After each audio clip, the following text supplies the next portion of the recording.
Bonjour, je m'appelle Guillaume et je vous souhaite la bienvenue sur la route de Necromunda.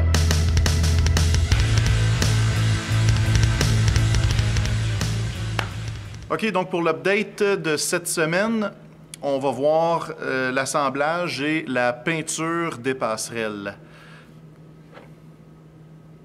Tada! C'est ça que ça va avoir l'air, la peinture de base pour les passerelles. Bon, de un, pour l'assemblage, qu'est-ce qu'il y en est?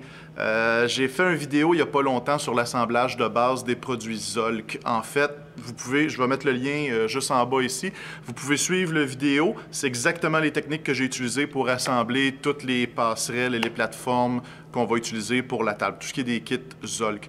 Donc, allez suivre ce petit tutoriel-là, puis vous allez avoir toutes les informations nécessaires pour ce qui est de l'assemblage.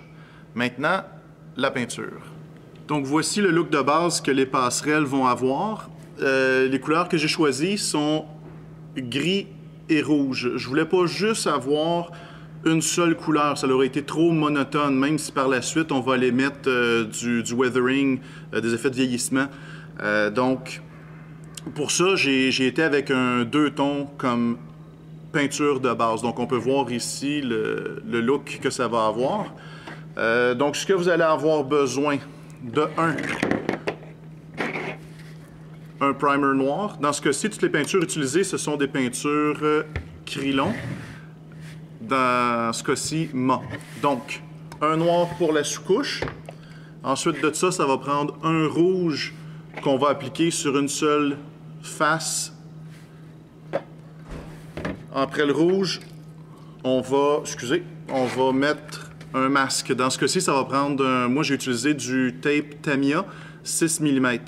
Une fois que le masque est fait, là, ensuite, on va shooter du gris de Krylon, encore une fois, mais du gris. Puis le gris, on va le shooter juste à partir du haut, ce qui fait qu'on va avoir un léger effet de dégradé dans le haut du pilier ici. Donc, le dessous devrait être noir. Le pilier, lui, va se dégrader de noir vers gris, donc ce qui nous donne un ombrage naturel. Donc, pour la première étape de la peinture, il s'agit de faire une sous-couche de noir.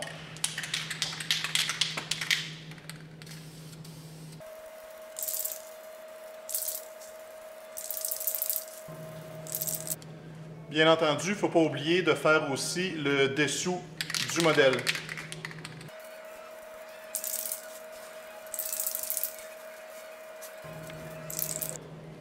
Donc, la prochaine étape, c'est de mettre notre rouge pour nos lignes.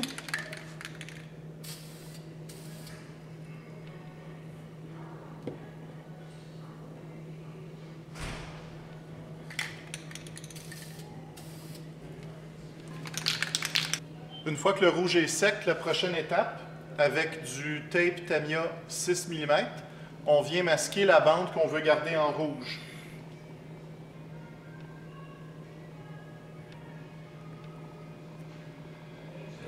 Comme ci, on fait les deux côtés.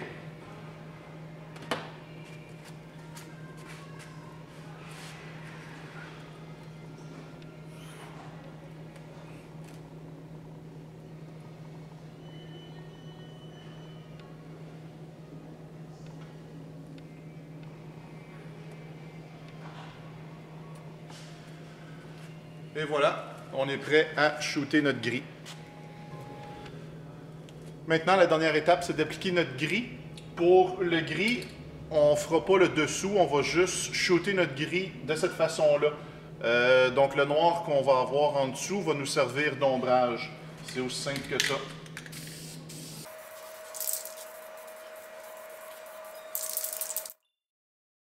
C'est aussi simple que ça. C'est ce qui nous donne les techniques de base pour la peinture de nos passerelles. Donc, je vous remercie d'avoir écouté la vidéo d'aujourd'hui. Je vous demanderai de cliquer sur j'aime, de partager, puis si vous ne l'êtes pas déjà, de vous abonner. Merci d'avoir été à l'écoute.